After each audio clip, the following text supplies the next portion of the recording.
Ya, Mas Basri, kayaknya semakin dibahas, saya ini makin pusing ya. Iya, iya. Jadi bingung, kayaknya ruwet gitu. Yes, Ternyata yang kita anggap Aquarius itu sesuatu yang simpel, ya simple, kan? betul. Ternyata banyak ininya, apa rentetannya Betul, gitu. betul, betul. Bagaimana caranya menyederhanakan itu Oke. gitu? Jadi kalau dalam prinsip Heeh, perencanaan waris yang heeh, sebenarnya perlu kita lakukan adalah sama seperti perencanaan keuangan. Jadi mhm, memahami tentang diri kita sendiri, gitu heeh, ya.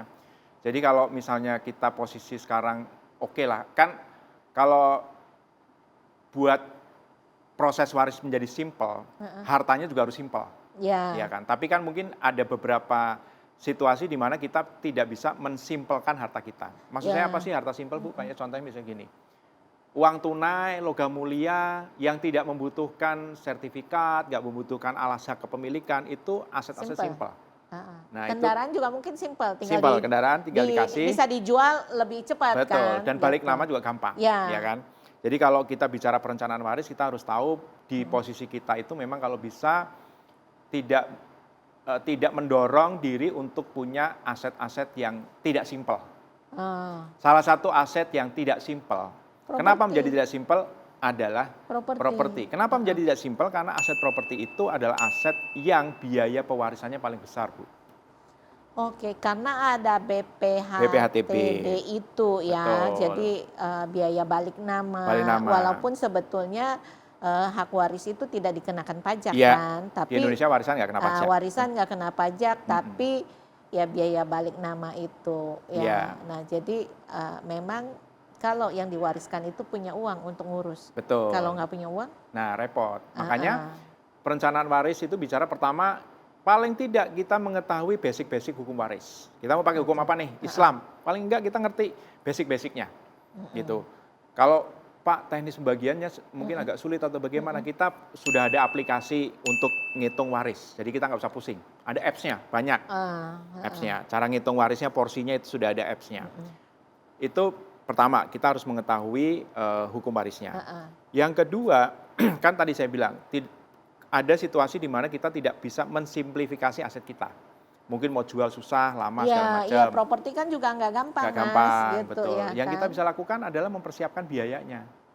Gitu. Tadi Oke, Bu Ulimi sudah sampaikan salah satu heeh, solusinya sebenarnya bisa pakai asuransi jiwa. Kenapa? mhm, Asuransi jiwa itu tidak tunduk kepada hukum waris. mhm, Makanya kalau klaim asuransi jiwa itu tidak membutuhkan akte waris. mmm. Gitu. Jadi karena memang dia tidak tunduk. Yang penting modal KTP sesuai dengan yang tercantum di polis, ya Betul. itu bisa cair gitu Ya, kan. mungkin kalau sakitnya meninggalnya karena sakit ya butuh Ada surat surat sakit, keterangan sakit. kematian, Ya, jauh lebih mudah lah. heeh, heeh, Dan tadi saya bilang, Ibu juga sudah sampaikan tadi aset paling banyak biayanya itu properti. mhm, Kalau punya properti itu harus punya siapin uang untuk mhm, biaya pewarisan itu sekitar 10 sampai 15% dari nilai properti ya Bu ya. Jadi mmm. ini mungkin saya perlu juga meluruskan karena di TikTok dibilangnya kalau BPHTB itu dihitung berdasarkan NJOP.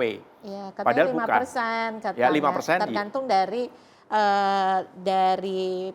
pemerintah daerah masing-masing betul. gitu Jadi kalau kan. kemarin ada Heeh, teman kita yang di Instagram itu heeh, kan di Tangerang Selatan, heeh, itu 2,5%. heeh, Tetapi kalau di kampung saya di Jawa Tengah itu 5%, gitu mmm, ya. Kemudian di Medan kemarin juga 5%. Jadi heeh, beda daerah itu harus ngerti kita. iya, Terus kemudian dihitungnya 5% dari mana? Nah ini yang suka salah nih TikTok nih, heeh. saya harus lurusin. Jadi yang benar dihitungnya bukan dari NJOP, tetapi Oh, dari NPOP, nilai perolehan objek pajak. Nah itu apa bedanya nah NCOP bedanya kalau sama NJOP itu dipakai sebagai dasar penghitungan PBB. iya kan jelas kalau di Mm-mm, PBB kalau NCOP kan kita tahu bahwa betul, ada, buktinya benar. Ada gitu. standar di setiap wilayah udah ada. Setiap kali kita mau bayar PBB udah Udah tercantum gitu angkanya udah kan, keluar. Nah, kalau heeh. NPOP itu diatur di dalam Undang-Undang Nomor 1 Tahun 2022. Itu undang-undang namanya HKPD, Hubungan Keuangan Pusat Daerah. Itu disebut di situ NPOP itu, mau itu BPHTB karena waris, jual beli maupun hibah, itu mengacunya pada NPOP. NPOP dihitungnya atau dilihatnya dari nilai pasar. Oh, jadi pada saat itu. Ya, Jadi ada yang bisa lebih tinggi, biasanya pasti lebih tinggi daripada NJOP Oh, udah kan. pasti, Bu. Ya nggak mungkin NJO harga pasarnya di bawah daripada NJOP kan. Kecil kemungkinan lah, kecil Ya, kemungkinan. tapi susah juga. Iya, Ya pasti kan. nilai pasar pasti lebih tinggi. Ya, Nah, dasar berhitungnya susah kan, Ya. pertanggungjawabannya gitu. jadi mungkin ada yang tanya, bagaimana cara menentukan nilai pasar? Ya biasanya kalau notaris satu wilayah dia sudah tahu. Tapi pun kalau misalnya nggak tahu, itu ada KJPP kan? Kantor Jasa Penilai Publik. Nah, itu yang akan menentukan nilai Dan pasarnya kayak juru berapa. taksir lah gitu ya. Betul, gitu. Oh. Nah, itu kenapa dalam perencanaan waris, kita balik lagi ke tadi yang pertama, pembagian waris itu harus dilakukan segera. Karena NPOP itu kan naik terus. Iya. Iya. Ya, semakin mahal ya bebannya juga makin berat Betul. kan. Gitu. Sehingga dalam banyak kejadian di Indonesia, itu banyak keluarga yang akhirnya tidak membagi waris karena nggak punya biaya. Iya, betul. Yang mengakibatkan tanah warisannya terlantar mungkin. Ya kan, mungkin nggak tinggal di situ lagi, mungkin keluarganya udah pada merantau. Ini nggak diurus. Sehingga muncullah PP nomor 20 tahun 2021 yang disebut-sebut warisan yang ditelantarkan akan diambil oleh pemerintah. Karena banyak kasus di Indonesia karena ketidakmampuan bayar, akhirnya tanah itu terlantar, kehilangan fungsi sosial. Gitu. Itu dasar kenapa ada PP 20 tahun 2021. Ya, soalnya jadi kayak barang tidak bertuan. Ya, betul. Ya. Kira-kira seperti itu. Gitu. Ya cukup ruwet sih ya. Ya, mungkin buat sebagian ruwet. Kenapa? Karena kan belajar hukum waris itu kan harus gradual, harus sedikit-sedikit gitu ya. Makanya sebenarnya sangat disarankan, nih saya jadi kayak jualan ya Bu ya. Memang harus disarankan, harus ketemu dengan para estate planner. Karena mereka yang ngerti estate planning atau perencanaan waris itu sifatnya sangat personal. Jadi beda keluarga, beda situasi, maka solusinya akan berbeda. Gitu, ya, betul. Ya kan, jadi bisa aja kita belajar dari teman kita. Oh, teman kita dulu begini, begitu. Belum tentu cocok sama kita. Betul. Jadi memang ya disarankan supaya pembagian warisnya benar, bisa ketemu dengan estate planner. Serba salah ya. Kalau kita masih muda, kita berpikir gimana caranya beternak uang, ya kan? Iya, bagaimana benar. caranya investasi, supaya pada saat kita pensiun, masa tua kita lebih aman dan juga nyaman, ibaratnya ya, tidak stres dapat duitnya dari mana. Tapi udah kita ngumpulin duit, udah investasi, muncul lagi nih masalah yang lain, yaitu warisan, betul. Gitu. Betul. Warisannya sendiri dulu kan kita dibilang ya, saya ingat dulu tuh belajarnya Robert T. Kiyosaki kan, katanya gini, suruh beli properti gitu kan. Zaman dulu ya. Zaman dulu ya kan, katanya lu mau menjadi kaya ya lu beli properti. Sekarang saya ngeliat banyak orang pusing karena satu, giliran butuh duit, propertinya susah dia jual, ya kan. Kedua, begitu ada apa-apa sama dia, properti ini dia punya anak 3, propertinya misalnya 3 atau 4, bingung, ribet juga gitu. Pembagiannya juga jadi karena secara nilai setiap properti itu beda-beda gitu.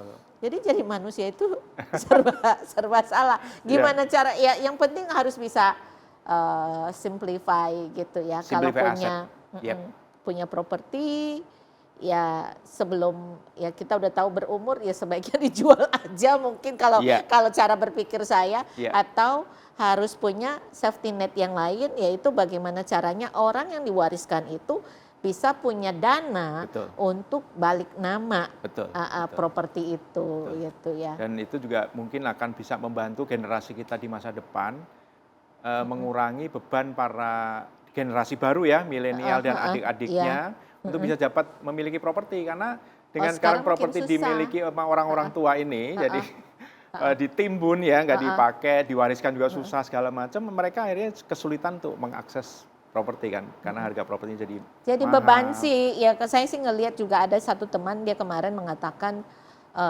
dia diwariskan satu rumah ya 8.000 meter. Wow. Dan itu di prime area. Jadi dia bingung karena kalau mau jual pun itu 20-30 M. Lagi nih hari ya kan, siapa yang bisa beli 20-30 M. Sedangkan dia mau tinggalin nggak mungkin. Karena itu terlalu besar, sedangkan anaknya dia sendiri cuma 1 gitu kan. Nah, biaya maintenance-nya mahal. Iya. Biaya listriknya aja mahal gitu kan. Belum sampai ke situ, Bu. Biaya balik namanya aja udah 1 M sendiri tuh. Nah, makanya jadi dia jadi serba salah nih gitu kan. Nah, jadi juga ya kita juga harus bijak ya sebagai orang tua ya. Jangan sampai juga itu juga jadi memberatkan anak-anak kita ya betul, gitu. Betul. Ya dengan kita memahami hukum waris, dengan kita memahami situasi kita, dengan kita memahami juga harta kita, sebenarnya perencanaan waris bisa jatuhnya lebih mudah. Karena kan mungkin banyak instrumen lah, banyak instrumen yang kita bisa pakai untuk kita bisa membuat warisan itu benar-benar jadi sumber mata air tadi, Bu. Gitu. Jadi makanya banyak keluarga-keluarga yang hartanya banyak itu bikin yayasan, bikin PT buat anak-anaknya untuk mengelola harta mereka supaya apa? Supaya harta itu sustain sampai berturun-turunan. Nah itu butuh strategi memang kalau itu ya. Nah itu bagian ilmunya dari, masih panjang lagi tuh. Masih panjang lagi tuh yang harus kita pelajari ya. Ya gitu. Dengan soal yayasan segala macam. Karena kan ada yang mengatakan kalau yayasannya tutup maka aset yang dimiliki yayasan itu menjadi milik negara. Itu ada itu. Kemudian juga kan yayasan tuh lebih ada concern ke pajak, mungkin jauh lebih murah karena kewajiban yayasan kan nggak seperti PT misalnya. Iya betul. Belum lagi misalnya ada kawin campur. Ya itu kan itu juga kompleks lagi tuh, gitu. Ya kan. Itu kompleks juga. Ya, nanti kalau untuk kesempatan yang akan datang kita kepengen ngobrolin soal kawin campur, ya kan. Itu menarik Bu, betul Bu. Karena itu fenomena yang banyak terjadi sekarang. Dengan kita borderless, seamless ini, anak-anak kita bisa menikah dengan orang mana aja dan itu ternyata exposure tentang warisan itu sedemikian complicated. Gitu karena beda culture, beda hukum, beda mau aturan. Pakai yang mana? Nah, mau pakai yang mana? Itu banyak cerita tentang itu.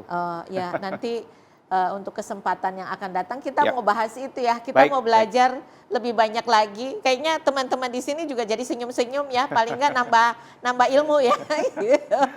Jadi tahu. Nah, buat yang masih muda nih kayak Re nih, jadi kayaknya udah harus udah harus dipikirkan bagaimana berinvestasi. Dan kalau investasi, kalau uangnya sudah ada, lu harus mikirin mau ngapain.